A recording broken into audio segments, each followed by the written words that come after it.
I was shocked to discover that Kenny, who hadn't even attended my mother's funeral, had unexpectedly flown abroad with $200,000. What on earth did you do with such a sum? I asked him. Do you remember that grand piano we had at home? I sold it, man, Kenny replied. Coming from a wealthy family sure had its perks. That was a fine piano. I never imagined it would fetch $200,000. It seems Kenny mistakenly thought that the grand piano at home was his. My condolences. The inheritance rights to the family estate are all mine. However, that piano was originally bought by our grandfather for my brother, and it still belongs to him. My brother, who's always loved the piano and now works as a piano teacher, left it at our family home because it was too big for his house. Given my brother's strong sense of ownership, he would be furious to know that something of his had been sold without his consent. Knowing my brother, simply compensating him won't be enough. When I told Kenny this, he hung up immediately. My name is Rachel Schneider.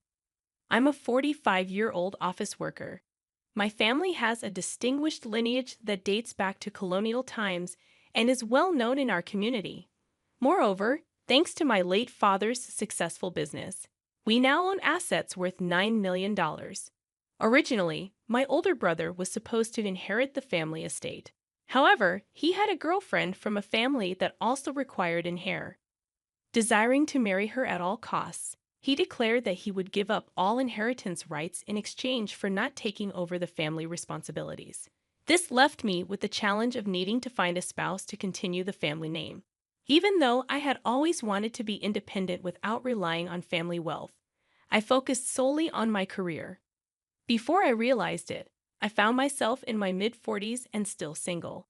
I needed to find someone, or a family line would end with me, so I took a leap of faith and attended a singles mixer. That's where I met my current husband.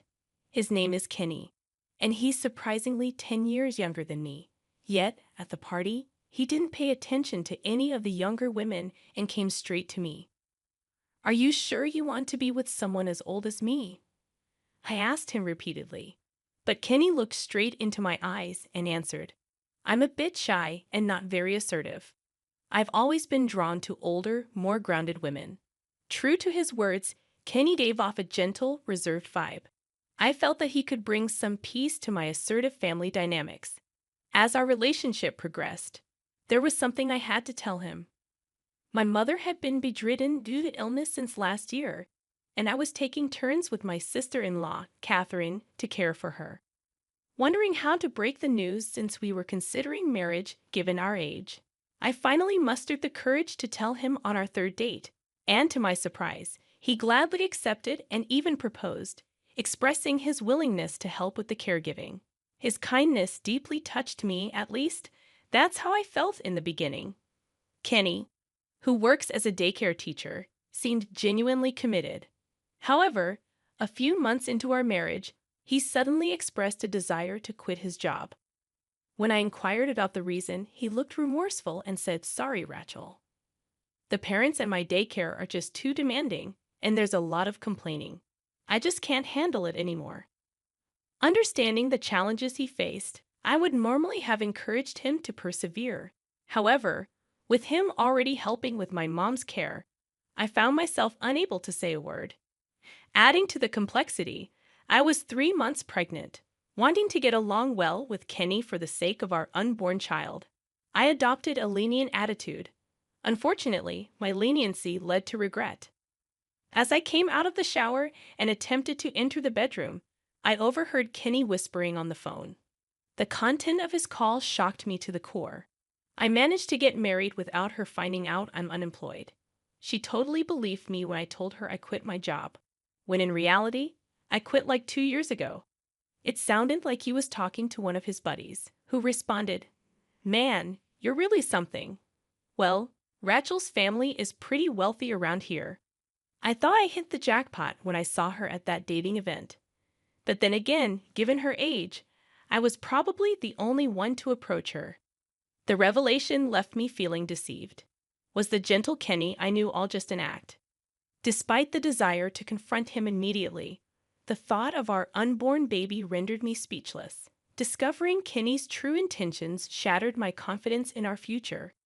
Today, Catherine, my brother's wife, will be taking care of my mom until 5 p.m., and then it's my turn. Pondering whether I should confide in someone about Kenny, that's when Catherine spoke to me, noticing my troubled expression. Rachel, you look down. If something's troubling you, please share it with me. She's such a kind person, having taken care of her own mom for years, and she's really good with mine too. I confided in Catherine about Kenny, and she listened intently to my story. She reassured me, saying, "It's good you talked. Keeping this to yourself could have been harmful to your unborn child." I apologized for burdening her, but she responded with understanding, "No worries. Talking doesn't necessarily solve everything, but it surely lightens the load." Catherine seemed genuinely concerned, almost as if the situation were her own. Suddenly, the doorbell rang, and without waiting for a response, Kenny entered.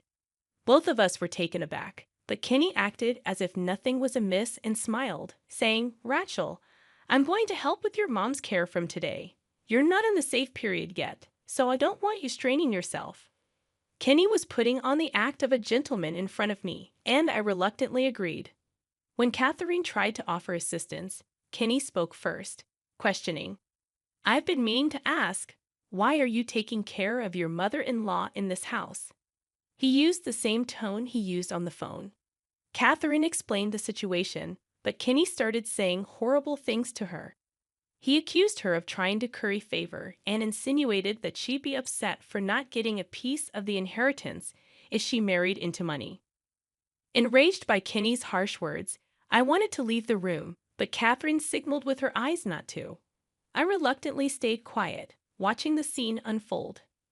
Kenny's attitude escalated, and he declared, "This family's wealth belongs to us, my wife and me, so I'll take care of my mother-in-law by myself from now on." Realizing it was pointless to say anything more, Catherine left the scene. I quietly slipped outside, feeling the weight of Catherine's hurt. I pondered how to extend my apologies to her. Meanwhile, Kenny took over the responsibility of caring for Mom entirely. Despite my offers to assist, Kenny insisted that I shouldn't intervene. He merely outlined the basics of caregiving. But his negligent approach resulted in tragic consequences. Our mother passed away. The funeral took place in a church where generations of our family found their final rest. However, Kenny disappeared from the day of Mom's passing. Despite my attempts to locate him amidst funeral preparations and arrangements, his absence perplexed relatives and neighbors alike. Catherine, tearful before the altar, apologized for entrusting Kenny with caregiving responsibilities. Approaching Catherine in her distress, I attempted to offer solace. "Catherine, please don't blame yourself. It's not your fault," I insisted. She shook her head, anguish evident in her voice. "No, Rachel, it's not your fault. But where on earth is that man? I wanted to confront him today, and he vanishes just as Mom passes away." Agreeing with Catherine's sentiments, I reflected on Kenny's frequent absences during his supposed caregiving duties. Neighbors mentioned his frequent departures from the house, casting doubt on his commitment to the task. They even noted the arrival of a large truck on one occasion. Though curious, I refrained from probing further amidst the funeral proceedings. Days passed, and Kenny remained absent. Then, unexpectedly, a call from Kenny disrupted my thoughts. "Hey, Rachel, I'm currently at a luxury hotel in Europe," he nonchalantly announced. Stunned, I demanded an explanation for his absence from Mom's funeral and his current whereabouts. Kenny's response was unexpected. "I spent $200,000. The mention of such a sum immediately triggered memories of the grand piano at our family home. "I sold it, man. It was a good one. Who would have thought it'd go for $200,000? It turned out that Kenny had sold the family's grand piano and was using the money to travel around Europe. The piano, which Mom said was a family heirloom, was indeed worth around $200,000. Apparently, the hotels Kenny booked were all quite luxurious, and he had quickly spent all the money. I never imagined Kenny would do something like this while supposed to be taking care of Mom. Our family home had tight security, but with family, it's a different story. The truck that had been at our home must have been there to transport the piano.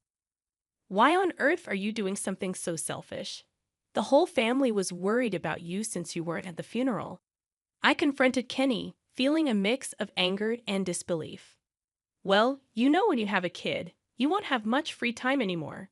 You have a job, so I guess I got to be the stay-at-home dad, Kenny replied, surprising me with his nonchalant attitude. It's good that he wants to take on child rearing, but he seems intent on leeching off of me.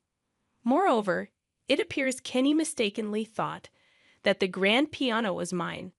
I explained to him that the piano originally belonged to my grandfather, who bought it for my brother. So the current owner is still my brother. Oh, is that so? You scared me there. It'll be fine if I just apologize to your brother later, right? Kenny seemed to lack any guilt about selling someone else's belongings. Well, Kenny has only met my brother at our wedding, so it's understandable he's unaware of my brother's intimidating nature. My brother works as a piano teacher, and ever since he was a child, he loved the piano.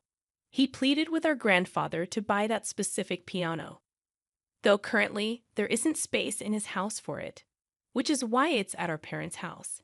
Yet he's still the owner. While working at a piano school, he has also expressed his wish to start his own school using that very piano. The piano means more to him than anything else. I can only imagine what kind of punishment he would impose on Kenny after hearing that it was sold without permission. By the way, my brother has a strong personality and hates dishonesty. I continued explaining. Kenny remained silent throughout. When he finds out you sold his cherished grand piano, mere compensation won't cut it. My brother's not just strong-willed, but he doesn't settle for compromises either. I pondered the kind of punishment awaiting Kenny after our tense phone call abruptly ended. With a stern warning, I knew he was probably feeling regretful, racking his brains for explanations. Without delay, I called my brother and recounted everything about the call. Needless to say, he was livid. The next day, as Kenny rushed home and entered from the front door, his eyes widened at the sight of everyone gathered in the living room. What's going on? Why is everyone here? He stammered in confusion. I had orchestrated the timing so that the whole family would be present when Kenny returned. My brother, along with his wife Catherine, fixed Kenny with a menacing glare. Kenny, I heard everything from Rachel. What were you thinking? Selling someone else's property, especially something that valuable, without consulting the family? My brother's voice was cold, cutting through the tension. Visibly nervous, Kenny tried to justify himself, claiming he was just trying to help with chores out of boredom when he stumbled upon the old grand piano. Really? That piano was special, imported by our grandfather from a top European manufacturer. Where's the money from the sale? My brother's stern expression demanded answers. As expected, my brother was playing the role of an interrogator, hoping to elicit a confession. Kenny hesitated, lost in thought, before stammering, the sales money. Yeah, it hasn't come in yet. It was a feeble attempt at an excuse, and my brother's anger erupted. You're lying. Just how rotten are you? He thundered, his disappointment palpable. Pointing out Kenny's souvenir-laden suitcase from Europe, my brother accused. What's with those souvenirs? I'm sorry, I used up all the money? Kenny's admission silenced the room, the shock evident on everyone's faces. Spending $200,000 on an overseas trip seemed unfathomable. My brother, with controlled intensity, confronted Kenny. I think you already know from Rachel, but that piano was mine. Now that it's gone, you're going to pay back every single penny. If you can't, I'm going to sue you for theft. You okay with that? His words hung heavy in the air, his demeanor reminiscent of a mob boss. Kenny, clueless about the law, looked to me for help, pleading in a pitiful voice. What did he expect me to do? I had nothing to do with this. It was all his doing. When I rejected Kenny's attempt to justify selling the piano, he began saying something ridiculous. Don't be so cold. I took care of your mom while you were pregnant. I just thought of the trip as a reward for myself after taking care of her. Let's just say we both decided to sell a piano. Since we're siblings, it won't be theft, right? I was so dumbfounded that I couldn't close my open mouth. Catherine came to my rescue, stating firmly, "Enough is enough. Didn't you tell Rachel not to come for caregiving? You even told me you thought I was just after the inheritance and tried to drive me away. What did you say such awful things to my wife too?" Kenny admitted to his insulting behavior towards Catherine, but my brother's anger flared again. "Listen up. The reason my wife took care of Mom was because she didn't want to go to a facility. My wife had experience caring for her own mother, so she kindly agreed to do it for mine. Money is a later issue. First, apologize to my wife right here, right now." Grabbed by the collar, Kenny, with tears in his eyes, knelt down in front of Catherine, saying, "I'm so sorry, Catherine." Despite Kenny's apology, all the relatives looked at him with cold eyes. One of them shouted, "You better pay back the money from the piano sale as soon as possible. We can't have a criminal in the family. It'll tarnish the Schneider's name." Kenny, misunderstanding once again, made another odd remark, saying, "Right. We can't have a criminal in the family, right, bro? So let's keep things calm. We'll save money together as a couple and pay back little by little." At Kenny's nonsensical interpretation, even my uncle was left speechless. Realizing that no matter what was said, it wouldn't resolve anything, I decided to fetch something from my room. Since the incident on the phone when Kenny was talking with a friend, I had the business card of a divorce lawyer ready. "Kenny, call this number. I want our relationship to be over. From now on, let's communicate through lawyers," I said as I thrust the card at him. His face turned pale, and Kenny exclaimed, "Why? We're about to have a baby, and yet, why are you doing this?" At that moment, I revealed what Kenny had been talking about with his friend on the phone. "Wait, you've heard that? It was just a joke. You think that excuse will fly?" I responded, "I've known from the start that you approached me for my inheritance." Everyone present gave Kenny a cold stare, realizing there was no way out. Kenny retorted with a defiant attitude, "Darn, I thought I was going to get close to $9 million after we got married. I researched how much your mother left you." The sudden change in Kenny, who had always seemed so gentle, shocked everyone. Perhaps I should have been suspicious of a man like him from the beginning. I met Kenny at a dating event, and despite being 10 years younger, I thought we married for love. But his betrayal hurt me deeply. From now on, Kenny would be a stranger to me and my brother, so naturally, he had to pay back the money from selling the grand piano. Kenny broke down, saying he couldn't do that. But with all the relatives present willing to testify against him, there was no escaping the consequences. However, I assured him that I wouldn't ask for child support. "Really? Well, at least I'm grateful for that," Kenny responded. "In return, Kenny, you'll have nothing to do with this child. This is my child alone. You can't even claim to be its father," I firmly stated, placing my hand on my belly. Upon hearing this, Kenny looked devastated and collapsed. Since the divorce, he had been living in poverty, working odd jobs. One day, my phone rang, and it was Kenny. Despite not wanting anything to do with him, he kept calling, so I reluctantly answered. "Rachel, please help me," Kenny pleaded in a pitiful voice. He explained that the buyer of the grand piano he sold wanted to return it and get a refund. When Kenny sold the piano, he had claimed it was in pristine condition. However, there was a large engraving on the back made by my brother, claiming ownership. Kenny hadn't checked the back and likely sold it through a shady dealer.